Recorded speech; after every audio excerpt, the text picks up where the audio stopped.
Hello, and this is Elena, and I'm back for Chapter 6 in The Awakening. September 26th. Dear Diary, I'm sorry it's been so long, and I can't really explain why I haven't written except that there are so many things I feel frightening to talk about, even to you. First, the most terrible thing happened. The day that Bonnie and Meredith and I were at the cemetery, an old man was attacked there and almost killed. The police still haven't found the person who did it. People think the old man was crazy because when he woke up he started raving about eyes in the dark and oak trees and things.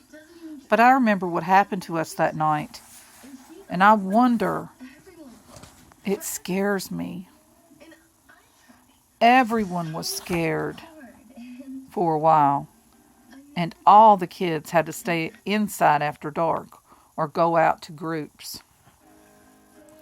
But it's been there weeks now.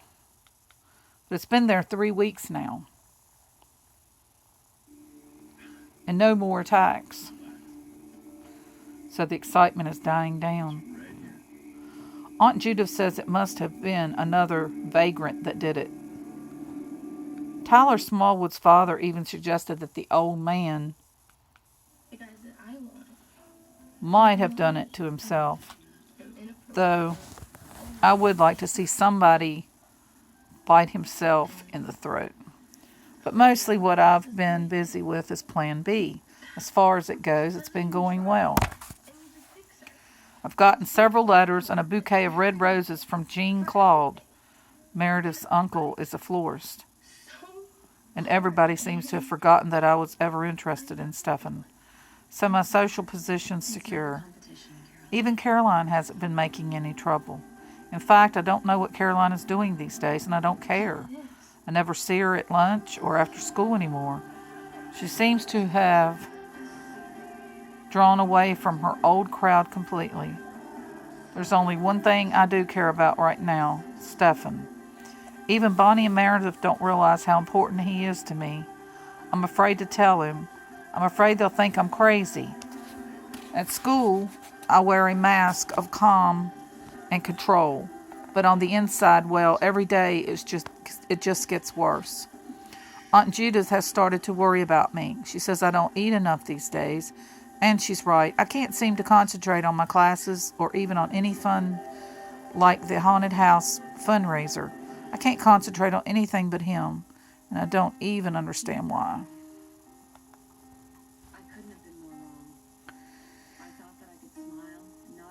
He hasn't spoken to me since that horrible afternoon.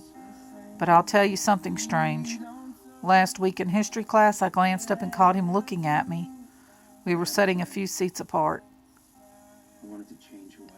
And he was turned completely sideways in his desk, just looking. For a moment I felt almost frightened, and my heart started pounding, and we just stared at each other. And then he looked away. But since then, it's happened twice more. And each time I felt his eyes on me before I saw them. This is the literal truth. I know it's not my imagination. He isn't like any boy I've ever known. He seems so isolated and so lonely. Even though it's his own voice, his own choice. He's made quite a hit on the football team, but he doesn't hang around with any of the guys except maybe Matt. Matt's the only one he talks to. He doesn't hang around with any girls either, that I can see, so maybe the narc rumor is true. Maybe the narc rumor is doing some good, but it's more like he's avoiding other people than they're avoiding me. He disappears in between classes and after football practice, and I've never once seen him in the cafeteria. He's never invited anybody to his room at the boarding house. He never visits the coffee shop after school. So how can I ever get him someplace where he can't run from me? This is the real problem with Plan B, Bonnie says. Why not get stuck in a thunderstorm with him? So you have to huddle together to conserve body warmth and Meredith suggested that my car could break down in front of the boarding house. But neither of those ideas is practical. And I'm going insane trying to come up with something better. Every day it's getting worse for me. I feel as if I were a clock or something, winding up tighter and tighter. If I don't find something to do soon, I was going to say die. The solution came to her quite suddenly and simply. She felt sorry about Matt. She knew he'd been hurt by Jean Claude's rumor.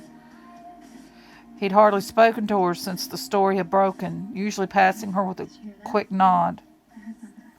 And when she ran into him one day in an empty hall outside of creative writing, he wouldn't meet her eyes. Matt, she began. She wanted to tell him. She wanted to tell him that it wasn't true, that she would never have started seeing another boy without telling him first. She wanted to tell him that she'd never meant to hurt him and that she felt terrible now, but she didn't know how to begin. Finally, she just blurted it out, "I'm sorry," and turned to go into class. "Elena," he said as she turned back. He was looking at her now, at least, his eyes lingering on her lips and her hair. Then he shook his head as if to say the joke was on him. "Is this French Kai for real?" he finally demanded. "No," said Elena immediately, and without hesitation. "I made him up," she said simply, "to show everybody I wasn't upset about..." She broke off.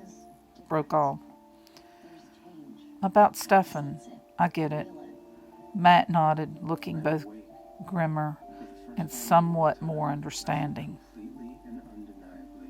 "Look, Elena, this was pretty lousy of him, but I don't think he meant it personally. He's that way with everybody except you." "No, he talks to me sometimes, but not about anything personal. He never says anything about his family or what he does outside of school. It's like there's a wall around him that I can't get through. I don't think he'll ever let anybody get through that wall, which is a damn shame because I think that behind it, he's miserable." Okay, and this will be chapter 6, part 1, and we'll continue on to this one soon.